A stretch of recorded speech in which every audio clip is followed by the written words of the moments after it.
The cold autumn rain pounded against the windows of Cole Wilson's small ranch house on the outskirts of Dallas, Texas. It was October 1875, and he was warming his calloused hands by the fire when he heard a faint knocking so weak he almost mistook it for the wind. Cole crossed the wooden floor in 3 long strides, his hand instinctively reaching for the revolver on the table before opening the door. What he found made his blood run cold. A woman stood swaying on his porch, soaked to the bone, her face a canvas of purple and yellow bruises. Her dress was torn and mudded, and she clutched her side as though holding herself together.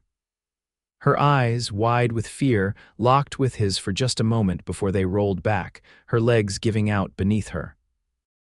Cole caught her before she hit the ground, one arm around her waist as she slumped against him. Without hesitation, he swept his wool coat from the hook beside the door and wrapped it around her trembling shoulders. "You're safe with me," he said, the words coming from somewhere deep and certain inside him. "You're safe now." Cole carried the unconscious woman inside, kicking the door shut against the howling wind. She was light in his arms, too light, and her skin was cold as winter stone. He placed her gently on his bed, stoking the fire to a roar before grabbing clean linens and a basin of water. As he cleaned the mud from her face, revealing more bruises underneath, Cole fought to control the anger rising in his chest. Someone had done this to her. Someone had hurt this woman so badly she'd fled into a storm with nowhere to go.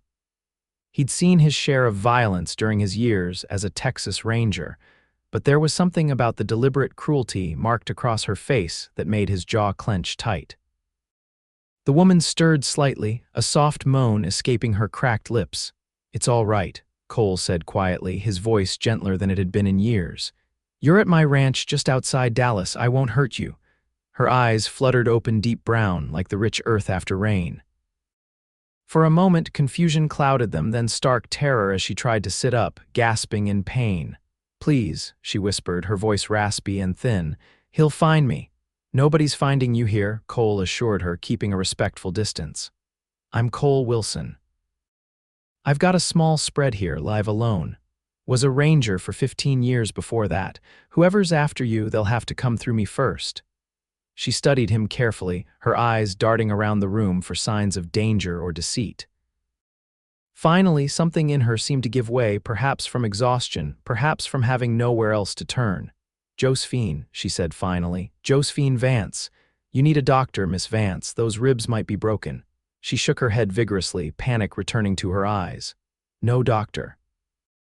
"Please, he has friends in town." Cole nodded slowly, understanding. Dallas might be growing, but it was still small enough that news traveled fast. If someone was looking for her, taking her into town was the surest way to get her found. "I know some about tending wounds," he said. "Army medic taught me during the war. If you'll allow it, I can check those ribs, make sure nothing's too bad off." Josephine hesitated, then nodded her permission, wincing as she tried to straighten. "I'll need to," he gestured awkwardly toward her bodice. "It's fine," she whispered. "Just be careful." With steady hands that belied his discomfort, Cole helped her remove the outer layer of her dress, leaving her in her chemise. He worked methodically, checking her ribs with gentle fingers, noting how she bit her lip to keep from crying out. "Two are cracked, I reckon, but not broken through," he said finally, relief evident in his voice. "We'll bind them up and they'll mend if you rest." As he wrapped clean bandages around her torso, he noticed the faded bruises beneath the fresh one's older hurts that told a longer story. A muscle twitched in Cole's jaw, but he said nothing. This woman had survived enough without his prying. "Thank you," Josephine said when he'd finished. Her eyes were already growing heavy, exhaustion claiming her. "I don't know how to repay your kindness." "Nothing to repay," Cole said gruffly. "Get some rest now. We'll figure the rest out tomorrow." As she drifted into uneasy sleep, Cole settled into the wooden chair beside the bed. Outside, the storm raged on, but inside his small ranch house, he kept watch, his revolver close at hand, his eyes alert for any approaching danger. Whoever had done this to her might come looking, and Cole Wilson would be ready when they did. The dawn broke gray and muted, the storm having passed but leaving the world sodden and dripping in its wake. Cole had dozed only briefly throughout the night, startling awake at each small sound. Josephine had slept fitfully, sometimes whimpering in pain or fear, names and pleas escaping her lips that Cole pretended not to hear. When her eyes finally opened, there was a moment of pure panic before recognition set in. "I thought perhaps I'd dreamed you," she said, her voice stronger than the night before. "No such luck," Cole replied, the hint of a smile softening his weathered features. "How are the ribs?" "They hurt," she admitted, "but I've had worse." The simple admission sent another surge of anger through Cole, but he masked it well. "I've made some coffee and porridge. Think you can manage to eat something?" Josephine nodded, allowing him to help her sit up against the pillows. As he brought her a tray with a steaming bowl and mug, he noticed how she eyed the food suspiciously before taking a tentative sip of coffee. "It's not poisoned," he said, more gruffly than he intended, "though I've been told my cooking might qualify as such." A ghost of a smile touched her lips, vanishing almost as quickly as it appeared. "Force of habit," she said quietly. "Thank you." While she ate, Cole tended to the morning chores, feeding the horses and checking the fences nearest the house that had taken a beating in the storm. When he returned, Josephine had managed to stand, though she was leaning heavily against the bedpost. "You shouldn't be up," he said, frowning. "I can't impose on your bed forever," she replied, "and I need to figure out what to do next." Cole shook his head. "First things first. You need to heal. The bed's yours for now. I've slept in worse places than my own floor." Josephine looked as though she might argue, then swayed slightly, her face paling. Cole was beside her in an instant, his arm supporting her waist with careful pressure that avoided her injured ribs. "I don't even know you," she whispered, looking up at him with confused eyes. "Why are you helping me?" Cole guided her back to sitting on the edge of the bed before answering. "My mother taught me better than to turn away someone in need," he said simply. "Besides, 38 years on this earth, and I've found there's usually only one reason a woman runs into the night with bruises like yours." Josephine's eyes dropped to her hands, which were trembling slightly in her lap. "His name is Victor Hammond," she said, her voice so quiet Cole had to lean forward to hear her. "He owns the largest cattle operation in the county and half the businesses in Dallas besides. We were to be married in spring." She touched a particularly vivid bruise along her jawline. "The first time was after I spoke too long with his business associate at dinner. He apologized so beautifully afterward, sent flowers for days.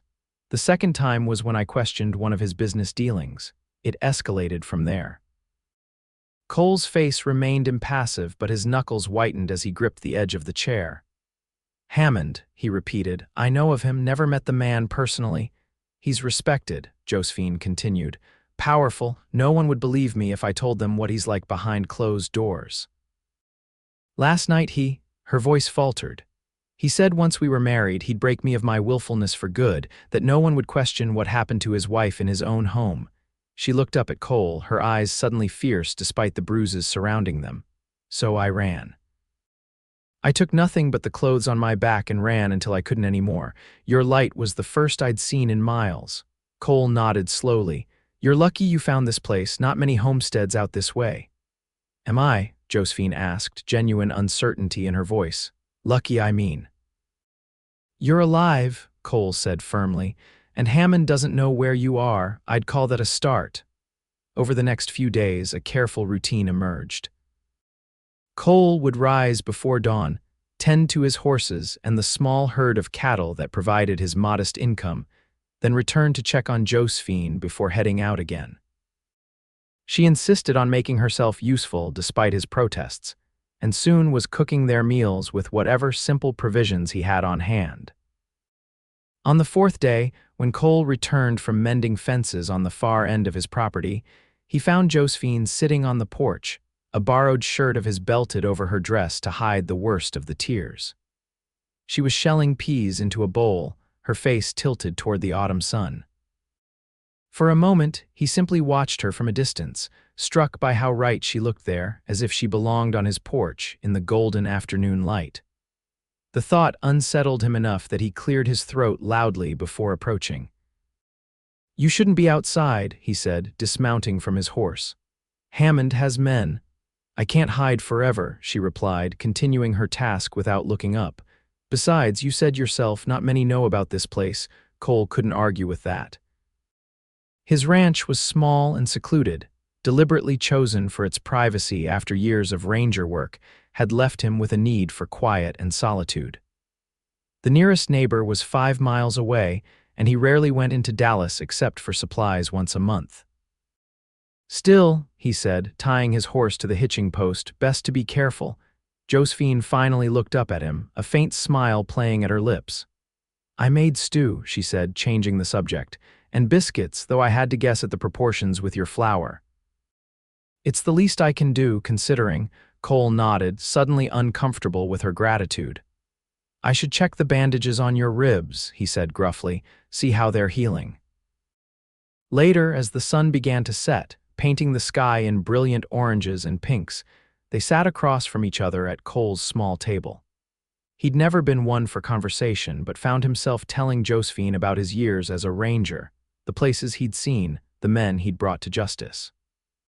She listened intently, asking questions that showed she was genuinely interested, not just being polite.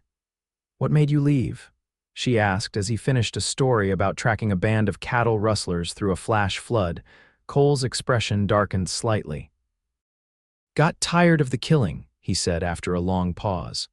Started to feel like I was becoming the very thing I was hunting. One day I tracked a man to the border wanted for murder, found him with his family, little ones clinging to his legs. Should have brought him in anyway, that was the job. Instead, I turned around and handed in my badge the next day. Josephine studied him thoughtfully. You don't seem like the sort of man who would walk away from duty. Maybe not, Cole agreed, but I am the sort who knows when something's costing too much of his soul. He shifted uncomfortably under her gaze.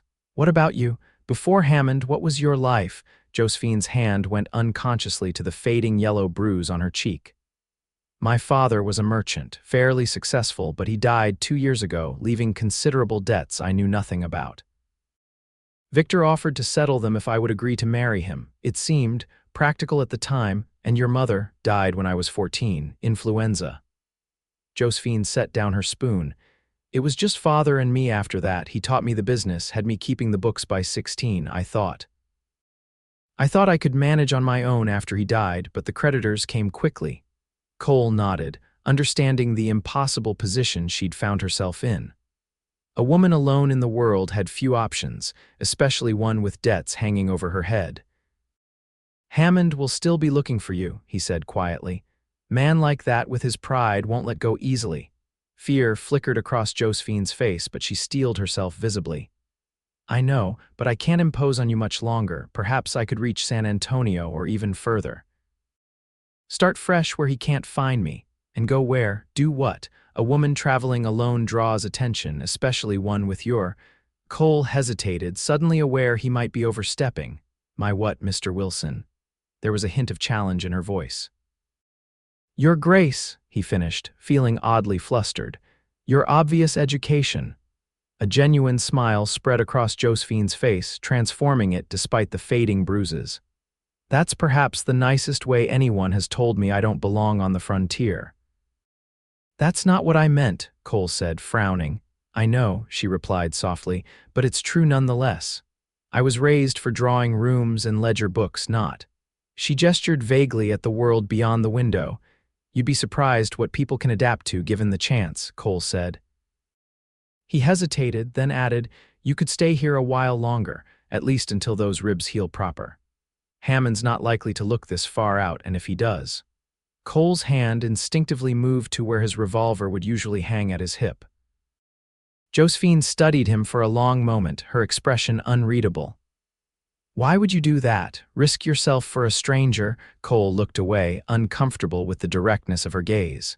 Told you, my mother raised me better than to turn away someone who needs help. Your mother sounds like a wise woman. She was, Cole agreed, the past tense hanging heavy between them. That night, as Cole made his bed on the floor near the fireplace, he found himself staring at the ceiling, listening to Josephine's soft breathing from his bed across the room. It had been years since he'd shared his space with another person, longer still since that person had been a woman.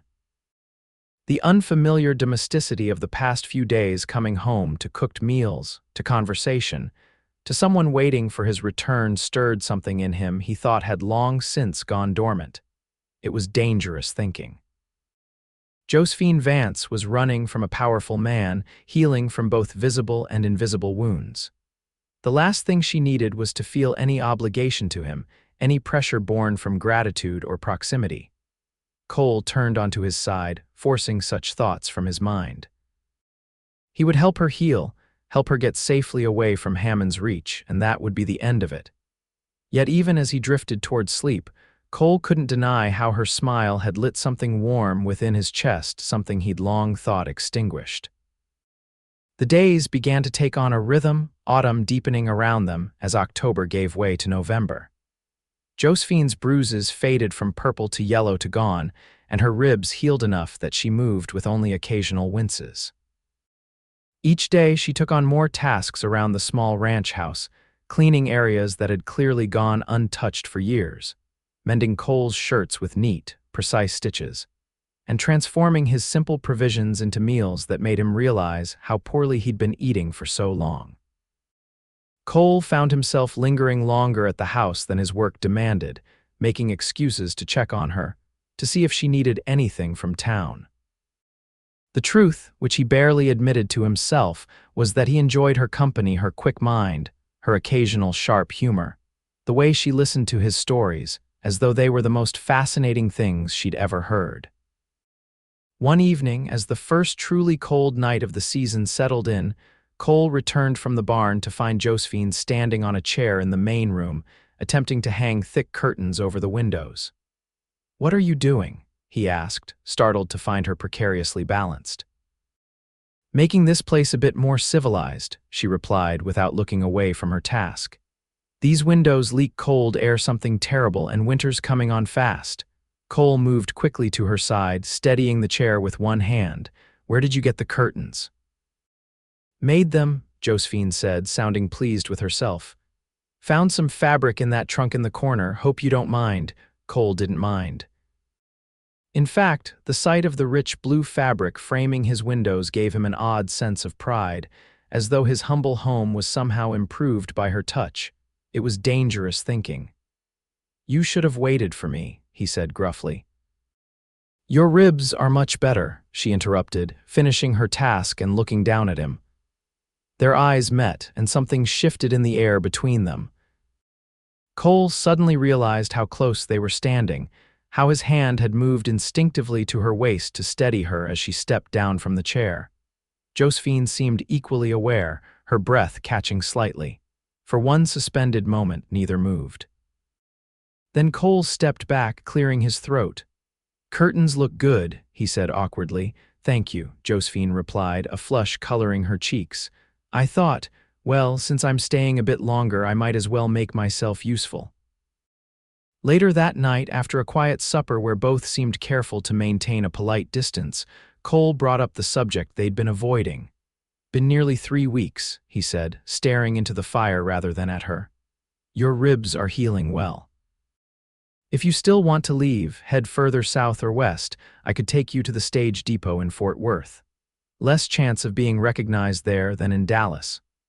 Josephine was quiet for so long that Cole finally looked up. She was watching him with an expression he couldn't quite read. "Are you eager to be rid of me, Mr. Wilson?" she asked softly. "Cole," he corrected automatically. After all this time, her formal address sometimes still caught him off guard. "And no, that's not it." "Then what is it?" Cole sighed, running a hand through his hair. "You've got a life to rebuild. Can't do that hiding away on a small cattle ranch in the middle of nowhere. And Hammond. Men like him don't just forget. The longer you stay in one place, the more risk." "I'm not afraid," Josephine said, then amended. "Well, I am afraid, but not enough to keep running forever. Besides, I've been thinking." Cole raised an eyebrow, waiting. Victor's power comes from his reputation, his standing in the community. What if there was a way to undermine that? To expose him for what he really is? Cole frowned deeply. "That's dangerous thinking, Josephine. Men like Hammond don't take kindly to having their reputations threatened. And it would be your word against his a respected businessman versus a woman who ran away from her commitments. Anger flashed in Josephine's eyes. Commitments? Is that what we're calling it when a man beats a woman half to death and promises worse once they're wed? You know, that's not what I meant, Cole said, frustrated. I'm talking about how others would see it, not how it is. Then help me, Josephine said suddenly, leaning forward. You were a ranger. You must know how to gather evidence, build a case against someone. Cole stared at her, taken aback by the fierce determination in her eyes. What exactly are you suggesting? I'm suggesting that instead of running, I fight. Victor keeps records of all his dealings, legitimate and otherwise. Before I left, I saw papers in his study that suggested he's been defrauding his investors, possibly worse, if we could get proof. Cole interrupted. Josephine, this isn't, I understand if you don't want to get involved, she said quickly. You've already done more than I had any right to expect, but I can't just disappear and let him continue hurting others. There was a maid in his house, barely 18, and the way he looked at her. Josephine shuddered. I won't be the only one, Cole, not if he's allowed to continue unchecked. Cole stood up abruptly, pacing to the window and back. The thought of Josephine anywhere near Hammond again made his blood run cold, but there was truth in her words. Men who abused their power rarely stopped with one victim. Even if I agreed to this madness, he said finally, how exactly would we get these records? Walk up to his front door and ask politely? A small, determined smile curved Josephine's lips. Actually, I have an idea about that. But you're not going to like it, she was right. Cole didn't like it, not one bit. Absolutely not, he said for the third time, his voice rising as they argued in the pale light of early morning. It's too dangerous. It's the only way, Josephine insisted, her chin set in a stubborn line he was becoming all too familiar with. Victor is hosting a grand dinner for his business associates next week. Everyone who's anyone in Dallas will be there. With that many people, that much commotion, I could slip into his study unnoticed. And if Hammond sees you, if he locks you away somewhere, or worse, Cole's hands clenched into fists at his sides, you've no idea what men like that are capable of when crossed. Something dark and knowing passed across Josephine's face. I have a very good idea of exactly what Victor is capable of, she said quietly. Better than most. The quiet dignity in her voice made Cole's anger deflate, replaced by a dull ache in his chest. Of course she knew. She carried the evidence on her body, in her nightmares that sometimes woke them both in the darkness. Then you know why I can't let you walk back into that house, he said, more gently now. Josephine stepped closer to him, close enough that he could smell the lavender soap she'd made from wild plants gathered near the creek. I won't be alone, she said. You'll be there too, Cole stared at her. What? You'll accompany me as my escort, Josephine explained, as though it were the most reasonable suggestion in the world. Victor doesn't know you. With your ranger background, surely you can play the part of a visiting cattle buyer or investor. And you think Hammond won't recognize the woman he was to marry, the one who ran from him weeks ago? Josephine smiled, a genuine smile that transformed her face. That's the beauty of it. He'll be looking for a frightened, battered woman in a torn dress. Not a confident, elegantly dressed lady on the arm of a handsome gentleman. Cole tried to ignore the way his heart quickened at her casual description of him as handsome. It's still too risky. Perhaps, Josephine conceded, but less risky than letting Victor continue unchecked. Less risky than running forever, always looking over my shoulder, waiting for him to find me. She hesitated, then placed a gentle hand on Cole's arm.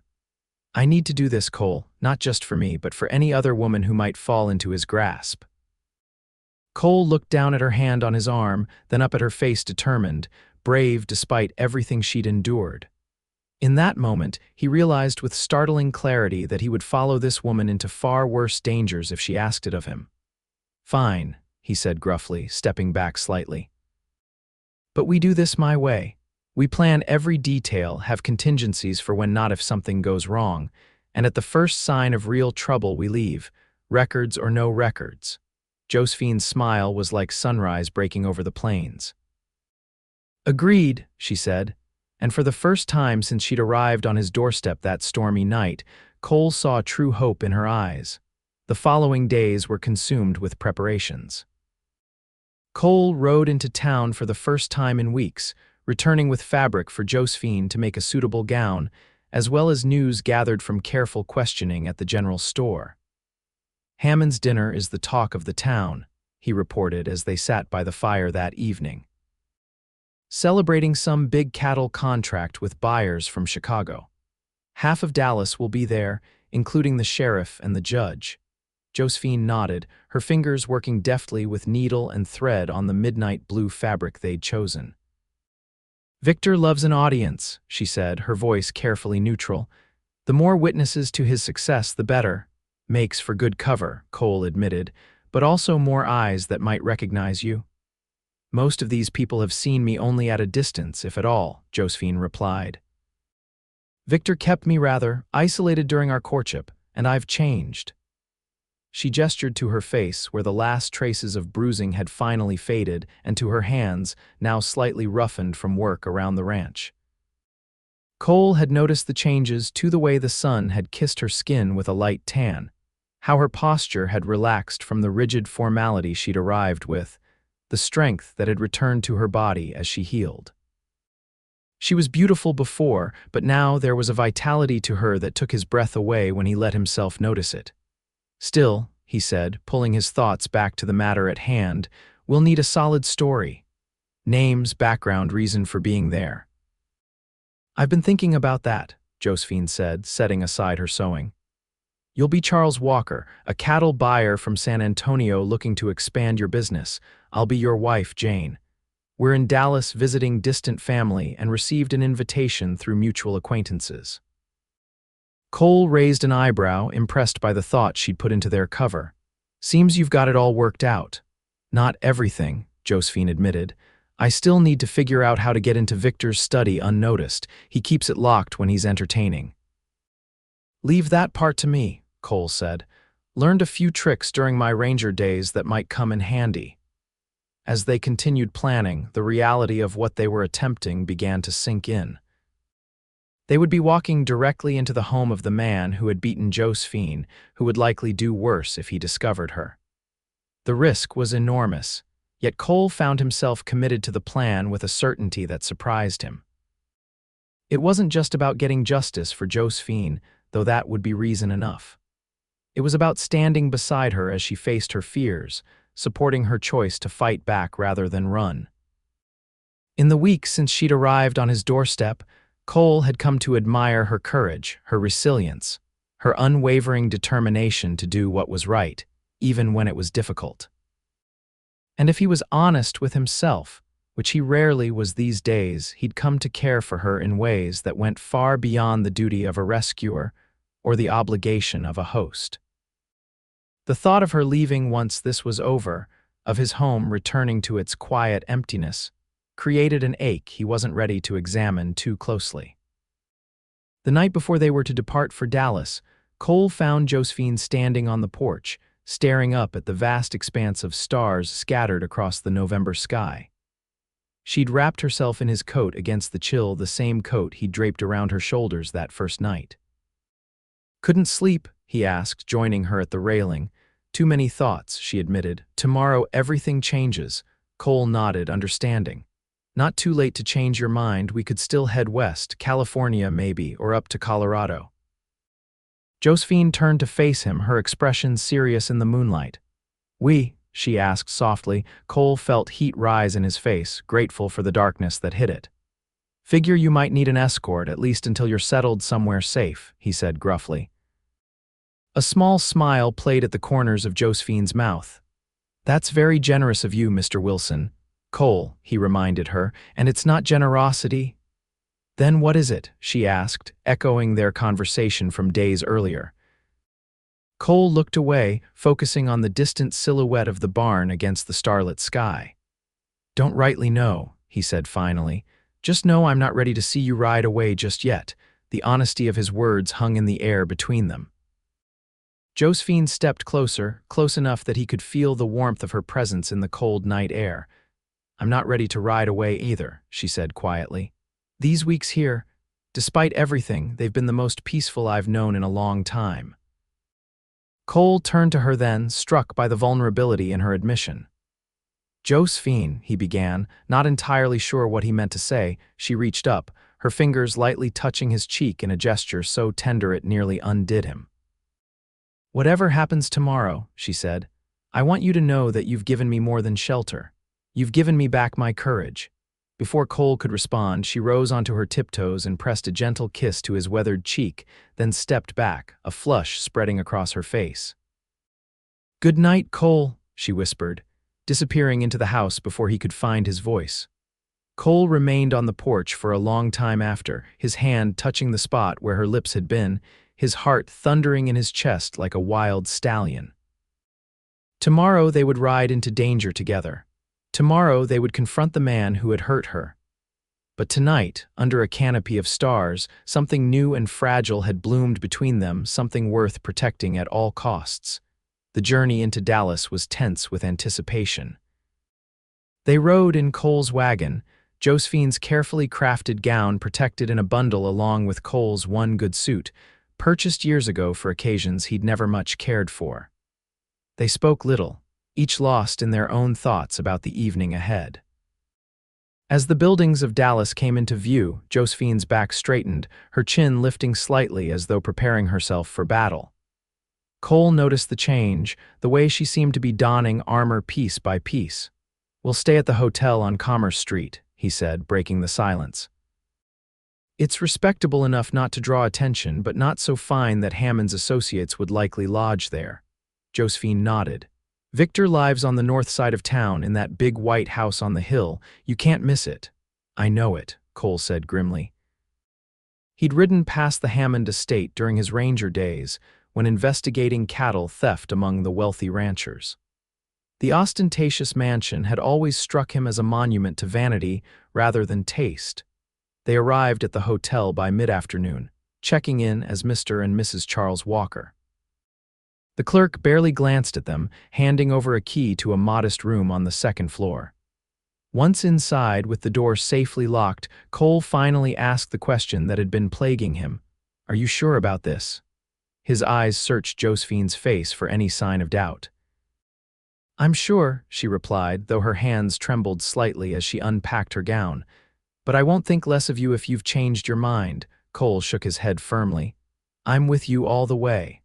As evening approached, they prepared in silent efficiency. Cole dressed in his dark suit, surprised to find it still fit his tall frame reasonably well. When he emerged from behind the dressing screen, he found Josephine struggling with the buttons of her gown. "May I?" he asked, his voice unexpectedly husky. She nodded, turning her back to him. Cole's fingers, more accustomed to ropes and reins than delicate fastenings, worked carefully up the row of small buttons that ran from the small of her back to just below her neck. The midnight blue fabric suited her perfectly, enhancing the creaminess of her skin and the rich chestnut of her hair, which she had arranged in an elegant style with combs purchased during Cole's trip to town. "There," he said when he'd finished, stepping back quickly before he gave in to the urge to trace the graceful curve of her neck with his fingers. Josephine turned, and Cole felt as though all the air had been knocked from his lungs. She was radiant, transformed from the bruised and battered woman who had appeared on his doorstep into a vision of elegance and poise. "Will I do?" she asked, a hint of uncertainty in her voice as she smoothed her hands over the skirt of her gown. "You're beautiful," Cole said simply, the words escaping before he could think better of them. A blush colored Josephine's cheeks, but she held his gaze. "You clean up rather well yourself, Mr. Walker," she said, using their cover name with a small smile. The ride to Hammond's estate was a blur of final preparations. They rehearsed their story once more, agreed on signals to use if either spotted danger, and set a meeting place should they become separated. Through it all, Cole felt a growing tension in his chest, a protectiveness that bordered on possessiveness whenever he thought of Josephine entering the home of the man who had hurt her. "Remember," he said as the carriage they'd hired approached the illuminated mansion, "if at any point you feel unsafe, I know," Josephine interrupted gently. "We leave immediately. But Cole, I need to do this. I need to face him to show myself I'm not afraid anymore. Cole nodded reluctantly, understanding her need for closure for reclaiming her power. He offered his arm as the carriage came to a stop, and together they ascended the steps to Hammond's front door. The house was ablaze with light, the sounds of music and laughter spilling into the night. A servant took their invitation, forged based on Josephine's knowledge of Hammond's stationery, and ushered them into a grand foyer filled with Dallas's elite in their finest attire. Cole felt Josephine's grip on his arm tighten almost imperceptibly as they entered. Her eyes scanned the crowd quickly, professionally, revealing nothing of her inner turmoil. "He's not here," she whispered, relaxing slightly. "Not in this room, at least." They moved through the crowd with practiced ease, Josephine playing the role of charming wife to perfection, introducing Charles to various guests with the confidence of someone born to society. Cole followed her lead, keeping his responses brief and his eyes alert for any sign of Hammond. It was nearly an hour later, as they stood near a table laden with elaborate refreshments, that Josephine suddenly stiffened beside him. Cole followed her gaze to the entrance of the grand ballroom, where a tall, well-dressed man with silver-streaked dark hair had appeared. "Victor," she breathed, her voice barely audible. Cole studied the man carefully. Hammond was handsome in a severe way, his features sharp and aristocratic, his bearing that of someone accustomed to deference. Even from across the room, Cole could sense the power that emanated from him, the confidence of a man who always got what he wanted, by whatever means necessary. "We should circulate," Cole murmured, gently guiding Josephine away from Hammond's line of sight. "The study." Josephine nodded, composing herself with visible effort. "East wing, past the library, there's a servant's passage that's rarely used. We can access it through that door near the terrace."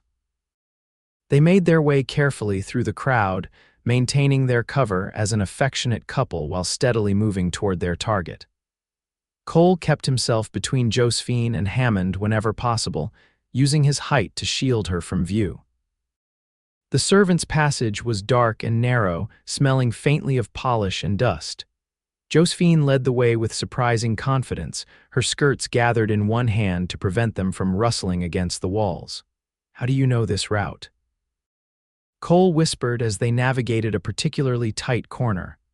"I explored while Victor was away on business," Josephine replied. I thought I might need an escape route someday." The simple statement, delivered so matter-of-factly, sent a surge of renewed anger through Cole. No woman should have to map escape routes from her own home. They emerged into a dimly lit corridor, more sparsely decorated than the public areas of the house. Josephine pointed to a heavy oak door at the end of the hall. "That's the study," she said. "He keeps it locked during gatherings." Cole reached into his jacket, producing a small leather case he'd brought along. "Ranger tricks," he explained at Josephine's curious look, removing several thin metal tools. "Stand watch." While Josephine positioned herself to see down the corridor, Cole worked on the lock with practiced movements.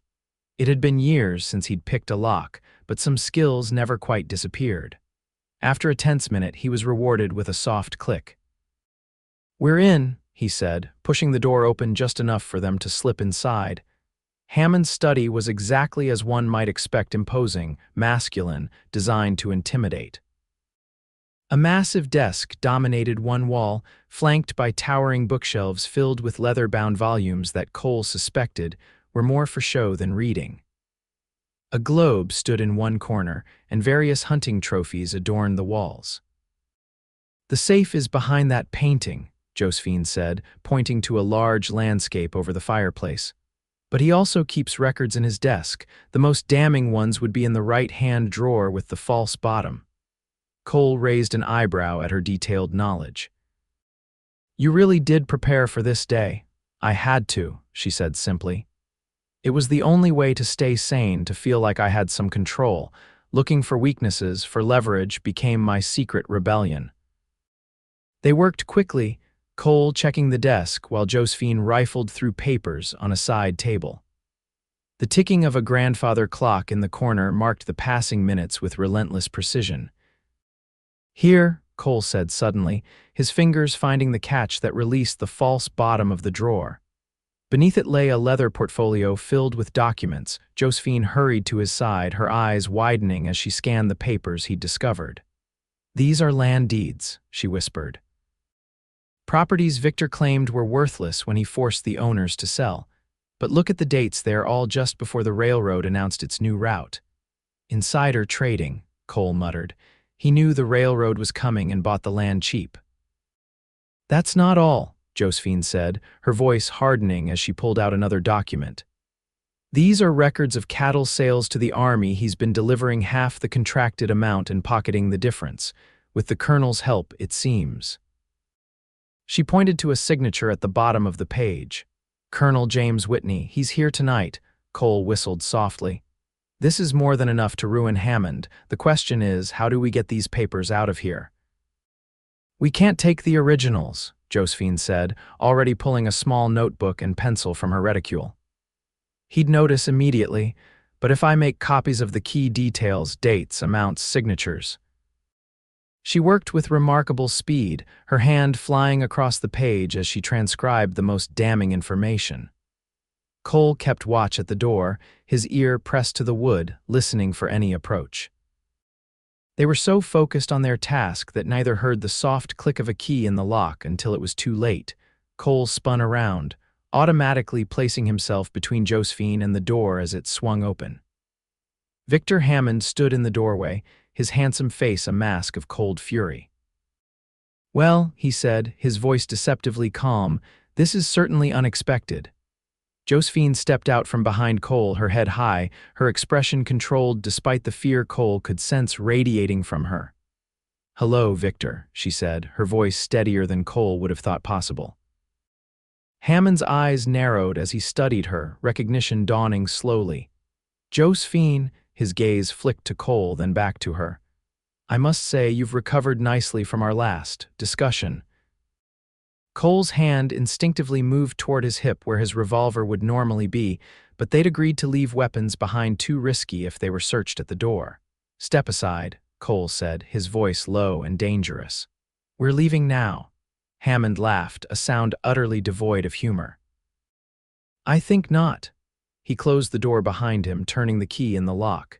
"You've broken into my home, accessed private documents. Why, that's a hanging offense in these parts, especially when the judge owes me several favors." "Those documents prove you've defrauded the United States Army," Josephine said, her voice gaining strength. "Among other crimes, I don't think your friends will be so eager to help once that becomes public knowledge." Hammond's facade of amusement vanished, replaced by cold rage. "You always were too clever for your own good," he said, taking a step toward her. "I should have broken that spirit of yours much sooner." Cole moved between them again. "Touch her, and it'll be the last thing you do," he growled. Hammond studied him with new interest. "And who might you be, her champion?" "Another fool she's managed to wrap around her finger." "Cole Wilson," he answered, seeing no point in maintaining their cover. "Former Texas Ranger." A flicker of uncertainty crossed Hammond's face before he masked it with a sneer. "A ranger." "How disappointingly common, Josephine. I thought you had better taste." "My taste has improved considerably," Josephine replied, her voice like steel. "I've learned the difference between a real man and a coward who beats women to feel powerful." Hammond's face contorted with fury. "You ungrateful," he lunged forward, but Cole was faster, catching the man's arm and twisting it behind his back in one smooth motion. "I said don't touch her," Cole repeated, his voice deadly quiet as he forced Hammond to his knees. Hammond struggled against Cole's iron grip. "You'll hang for this," he spat. "Both of you." "My guests are just outside. One shout and what?" Josephine interrupted, stepping forward with the notebook in her hand. "They'll come running to find you held at bay by a former ranger while I explain how you've been defrauding them all. How you've been stealing from the army, how you beat your fiancé nearly to death when she questioned you." She knelt before Hammond, forcing him to look her in the eye. "I was afraid of you, Victor. For so long I was terrified, but not anymore." She stood, her posture regal despite the circumstances. "You have a choice now. Let us leave with these copies, and I'll give you 1 day to confess your crimes to the proper authorities." or try to stop us, and I'll make sure every person in that ballroom knows exactly what kind of man you really are tonight." Hammond's eyes darted between Josephine and Cole, calculating his options. Finally, he gave a curt nod. "Take your papers and get out, but know this isn't over." Cole pulled Hammond to his feet, still maintaining his hold. "Here's how this ends," he said, his voice low enough that only Hammond could hear. "You let us walk out of here, you turn yourself in tomorrow as the lady suggested, and you never, ever come near Josephine Vance again. Because if you do, ranger badge or no ranger badge, I will find you and they won't find enough of you to bury. Are we clear?" Fear finally flickered in Hammond's eyes as he registered the deadly intent in Cole's voice. "Clear," he muttered. Cole released him with a slight shove. "Josephine, get your things. We're leaving." Gathering the notebook and her reticule, Josephine moved toward the door, her head high. Hammond unlocked it, stepping back to let them pass. "You'll regret this," he said as Josephine swept past him. "Both of you." She paused, turning to look at him one last time. "The only thing I regret, Victor, is that I didn't see you for what you really were sooner." With that, she continued into the hallway, Cole close behind her. They moved swiftly through the servants' passage, emerging near the terrace where the cool night air hit them like a blessing after the tense confrontation. Without a word, they hurried down the garden path toward the front of the house where carriages waited. It wasn't until they were safely inside a hired cab pulling away from Hammond's estate that Josephine finally allowed herself to tremble, her composure cracking like ice in spring thaw. "It's done," Cole said quietly, taking her hand in his. "You did it." Josephine looked down at their joined hands, then up at Cole's face, illuminated by the passing street lamps. "We did it," she corrected, her voice barely above a whisper. "I couldn't have faced him without you." Cole shook his head. "You're stronger than you know, Josephine Vance. I just had the privilege of standing beside you while you proved it." As the carriage carried them away from Hammond's world of wealth and corruption, back toward the simple honesty of Cole's ranch, something settled between them, an understanding, a connection forged in danger and triumph. Whatever came next, they would face it together. They stayed at the hotel that night, too exhausted for the long journey back to the ranch. Cole insisted on taking the floor, giving Josephine the bed, but neither slept much, too wired from the evening's events, too aware of what might still come. In the morning, they took the copied evidence to the federal marshal's office, explaining everything in careful detail. The marshal, a grizzled veteran named Harkins who'd worked with Cole during his ranger days, listened with increasing gravity. "This is serious business," he said when they'd finished. "Hammond's got friends in high places." "Not for long," Cole replied. "Not once this gets out." Harkins sighed, rubbing his beard thoughtfully. "I'll get a wire to Austin today, have them send someone to investigate proper. In the meantime, you two should lay low. Hammond's not the type to take defeat gracefully." As they left the marshal's office, Cole noticed Josephine looking back at the town with an unreadable expression. "Having second thoughts?" he asked quietly. "No," she said firmly. "Just saying goodbye to a life I thought I wanted." She turned to him, a small smile touching her lips. "I'm ready to go home now." Home, the word hung between them, loaded with meaning neither was quite ready to articulate. Cole simply nodded, offering his arm as they headed toward the livery to collect their wagon. The journey back to the ranch was quieter than their trip into town had been, but the silence was comfortable now, filled with shared triumph and relief. Occasionally, their hands would brush as the wagon jolted over rough patches in the road, and neither pulled away. It was late afternoon when the familiar silhouette of Cole's modest ranch house appeared on the horizon. Something in his chest tightened at the sight. It had always been just a place to him, somewhere to sleep between working days. Now, with Josephine beside him, it looked different, like a beginning rather than an ending. "It's good to be back," Josephine said softly, echoing his thoughts. They fell into familiar routines over the following days, but with a new awareness of each other that hadn't existed before. Their fingers would linger when passing dishes at meals, their eyes meeting more often across the room. At night, Cole still slept on the floor by the fire, but Josephine's good night had become a gentle touch to his shoulder. sometimes accompanied by that same sweet kiss to his cheek that had so undone him before their journey to Dallas. A week after their confrontation with Hammond, the news reached them via a rider from town. Victor Hammond had been arrested by federal agents, charged with fraud, embezzlement, and corruption. His empire was crumbling, his former friends abandoning him as rats from a sinking ship. "It's really over," Josephine said that evening as they sat on the porch, watching the sunset paint the Texas sky in brilliant oranges and pinks. "He can't hurt anyone else now," Cole nodded, studying her profile in the fading light. "What will you do now?" He asked, the question that had been weighing on him for days finally finding voice. "You're free to go anywhere, start any life you choose." Josephine was quiet for a long moment, her eyes still on the horizon. Then she turned to him, her gaze direct and unwavering. "What if the life I choose is here?" Cole's heart stuttered in his chest. "Here," he repeated, afraid to hope he understood her meaning. "With you," she clarified, her voice soft but certain, "if you'll have me." Cole reached for her hand, enfolding it in his larger one.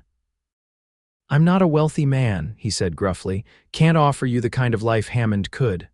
"Thank God for that," Josephine replied with unexpected fervor. "I've seen what wealth without kindness looks like. I've felt it on my skin." She moved closer to him on the porch step. "What you've given me these past weeks, Cole Wilson, is worth more than all of Victor's money and power. You gave me safety when I needed it most. You gave me back my courage, my sense of self." "Josephine," Cole began, but she shook her head, placing a finger gently against his lips. "Let me finish," she said. "I know this is sudden.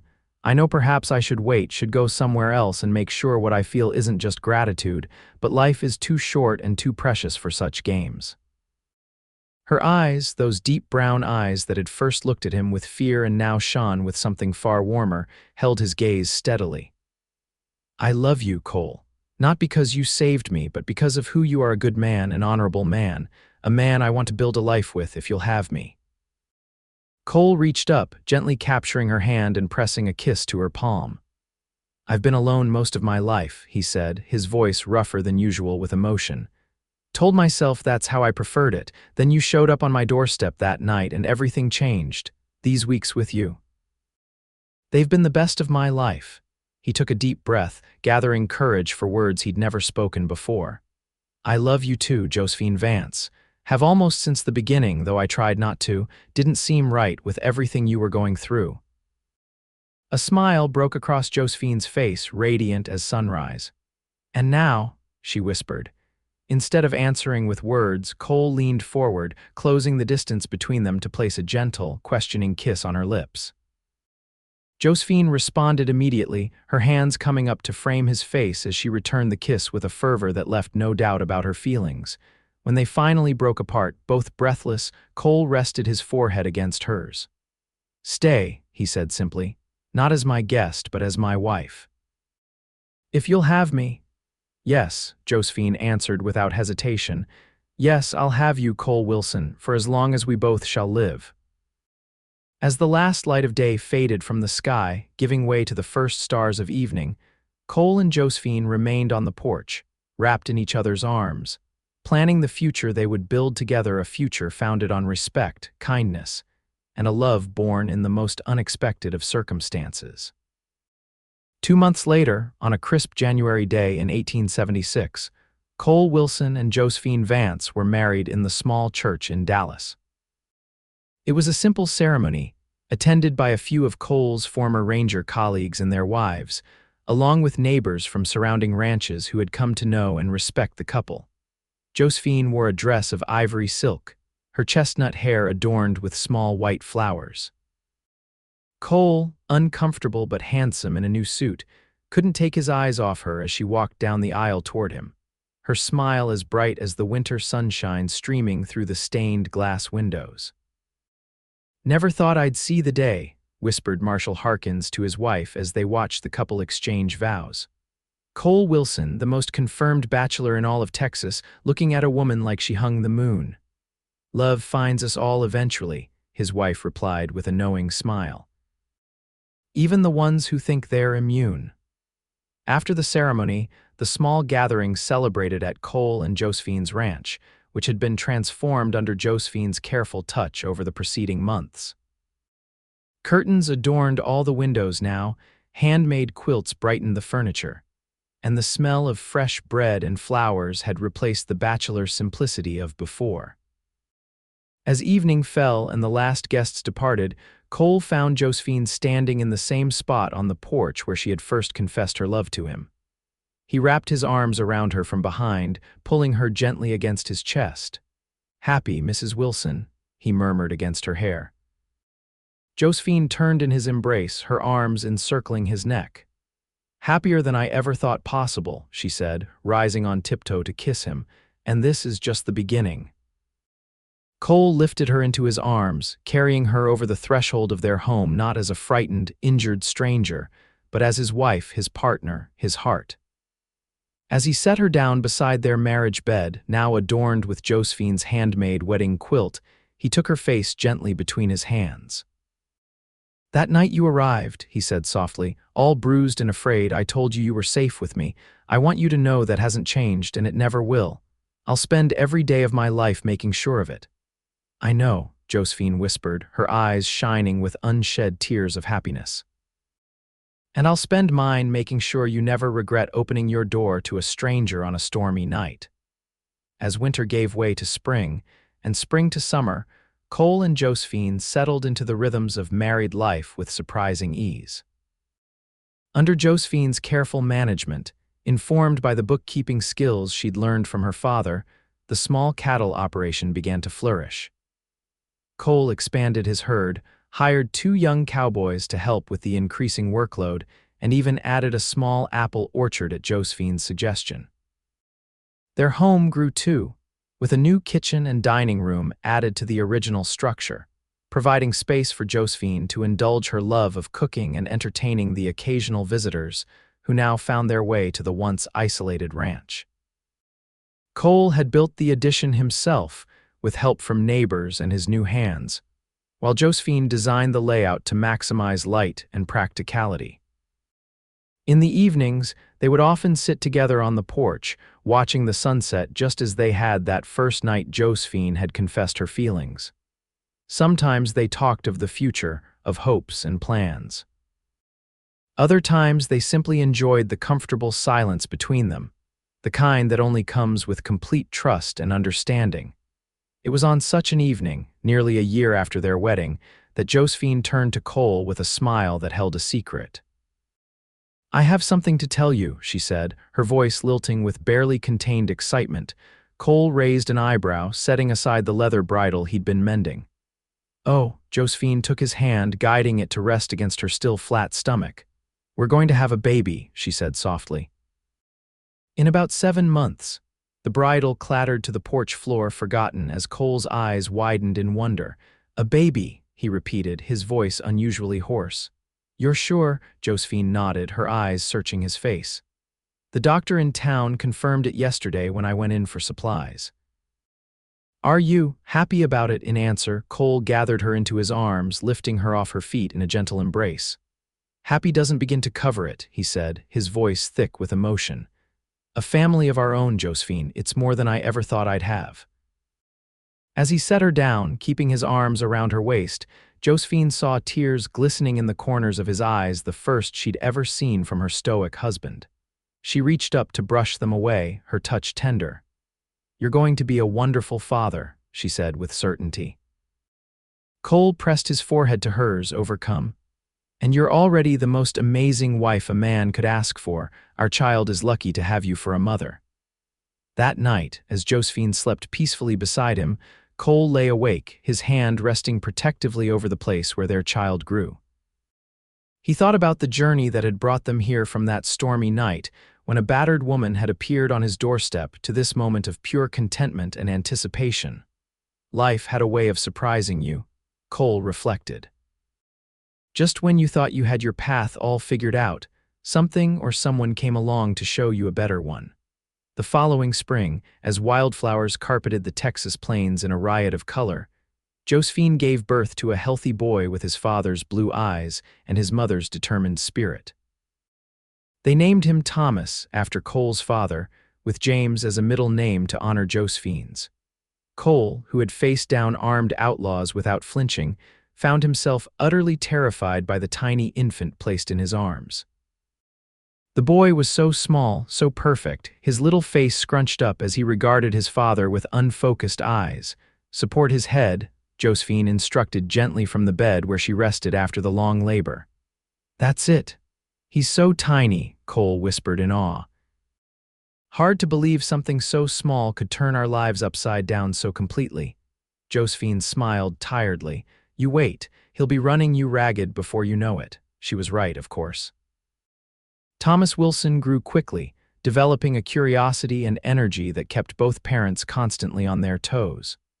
By his first birthday, he was toddling around the ranch, getting into everything, his delighted laughter the sweetest sound Cole had ever heard. As their son grew, so did the ranch.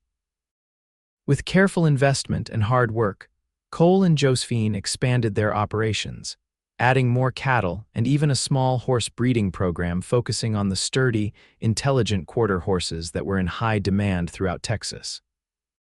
When Thomas was 3, he gained a sister, Elizabeth Ann, named for both grandmothers. She was born during a summer thunderstorm that reminded Cole vividly of the night Josephine had first arrived. As he held his newborn daughter while thunder crashed outside, he couldn't help but see the symmetry. "She has your eyes," Josephine said softly, watching them from the bed. "And your stubbornness too, I think. 20 hours of labor," Cole chuckled, gently rocking the infant. "If she's half as strong as her mother, we're in for quite a ride." Life settled into a pattern of seasons: cattle drives in the spring, harvests in the fall, quiet winters spent largely indoors, and summers filled with hard work under the Texas sun. The children grew strong and healthy, Thomas following Cole everywhere he went on the ranch, learning the business from the ground up, while Elizabeth showed early signs of her mother's sharp mind and determination. Through it all, the bond between Cole and Josephine only strengthened. The challenges they faced: drought years, cattle sickness, the normal strains of raising children and running a business, they met together, partners in every sense of the word. The passion between them remained undimmed by time, their love deepening with each passing year into something richer and more complete than either could have imagined on that first night. 10 years after Josephine had arrived on Cole's doorstep, bruised and terrified, they hosted a harvest celebration at their now prosperous ranch. Friends and neighbors gathered in the large yard, where tables groaned with food and lanterns cast a warm glow as the sun set. Thomas, now 9, proudly showed the other children the yearling colt his father had helped him train, while 7-year-old Elizabeth organized the younger children in a game of her own devising. Marshall Harkins, gray-haired but still sharp-eyed, found Cole by the corral fence, watching the festivities with quiet satisfaction. "You've built something fine here, Wilson," the old lawman said, clapping him on the shoulder. "Never would have pegged you for a family man back in your ranger days." Cole smiled, his eyes finding Josephine in the crowd, laughing as she served pie to their guests. "Neither would I," he admitted. "Funny how life works out." "Heard about Hammond," Harkins said, his voice lowering. "Died in prison last month, pneumonia, they say."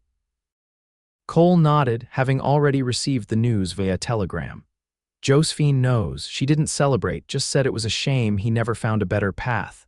Harkins shook his head in wonder. "She's something special, your wife. After what that man did to her, most would have danced on his grave." "That's not who she is," Cole said simply, pride evident in his voice. "She learned long ago that holding on to hatred only poisons the one doing the hating." Later that night, after the guests had departed and the children were asleep, Cole found Josephine in their bedroom, brushing out her hair before the mirror. Gray had begun to appear at her temples, subtle silver threads among the chestnut, but to Cole, she was more beautiful than ever. He came up behind her, meeting her eyes in the reflection as he placed his hands gently on her shoulders. "Harkins told me about Hammond," he said quietly. Josephine nodded, setting down her brush. "I've been thinking about that night," she said. "The night I found my way to your door. How close I came to collapsing before I saw your light, how easily things might have gone another way." Cole turned her to face him, his hands cradling her face with the same tenderness he'd shown that very first night. "But they didn't," he said firmly. "You found your way to me just as you were meant to." "Do you believe that?" Josephine asked. "That we were meant to find each other?" Cole considered the question seriously. He'd never been a particularly spiritual man, preferring to trust in what he could see and touch. But looking at the life they'd built together, the children sleeping down the hall, the prosperous ranch around them, the love that had only grown stronger with each passing year, he found it hard to believe it was all just chance. "I believe," he said finally, "that out of all the darkness in this world we managed to find light in each other. Call it fate or luck or God's hand, doesn't much matter. What matters is that we recognized it when it happened, and we've been holding onto it ever since." Josephine smiled, rising on tiptoe just as she had so many times before to kiss him softly. "I love you, Cole Wilson," she whispered against his lips. "More today than yesterday, and not as much as tomorrow." As they held each other in the quiet darkness of their bedroom, in the home they'd built together through love and perseverance, Cole reflected on the journey that had brought them here. From that stormy night when a bruised and battered woman had appeared on his doorstep, to this moment of profound contentment, with their children sleeping peacefully down the hall and decades of shared life stretching before them. He thought of the simple words he'd spoken on that first night, words he'd meant with his whole heart even then, though he couldn't have known how deeply they would come to define his life. "You're safe with me," and she was. They both were. Safe in a love that had been forged in the darkest of circumstances, but had grown to illuminate their entire world, a love that would continue to light their way forward together for all the days to come.